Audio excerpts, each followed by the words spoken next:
dinner. Just gonna stand there and watch me burn.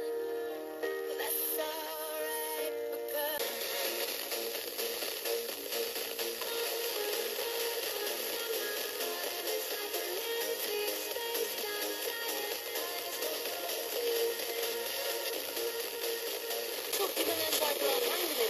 Så man har et lod i lodtrækning. Hvad kan man sige? Har du en lodtrækning? Ja. Jeg hørte meget barbecue med. Det er 12-12.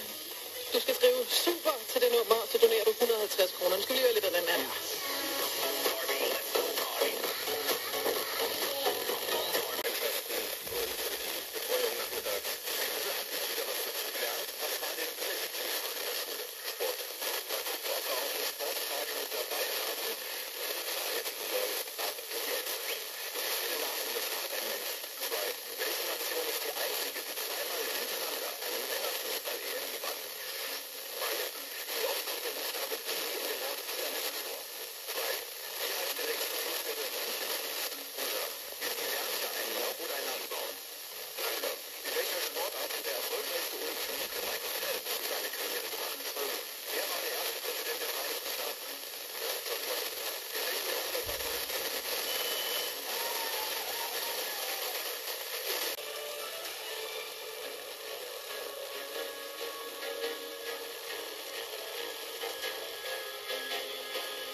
Deze commercial van Maggi duurt 10 seconden. Net zo lang als nodig is om je rijst onweerstaanbaar lekker te maken. Met een Maggi bouillonblokje. Een beetje van jezelf en een beetje van Maggi.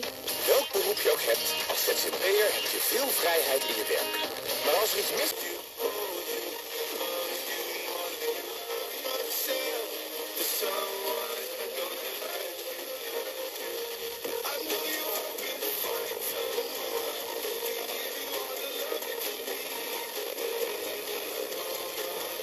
Vi kan se, for dommene har en betydning. Det er i hvert fald det her med, om der har været tidligere samarbejde. Så om der er har været en kommerciel hensigt bag nogle tidligere opslag, der er blevet lavet. Og så om virksomheden er tagget, fordi at der ligger en promovering deri i sig selv. Den nærmere